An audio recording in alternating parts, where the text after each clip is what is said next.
সবাইকে শরতের বিকালের শুভেচ্ছা। আমরা এখন অবস্থান করছি পদ্মা সেতুর উপরে। আমরা ঢাকা যাচ্ছি। পদ্মা সেতুর দুই পাড়ে সবুজের সমারোহ দেখে মন জুড়িয়ে যায়।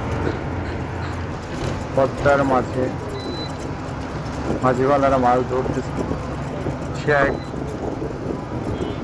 মন মাতানোর দৃশ্য।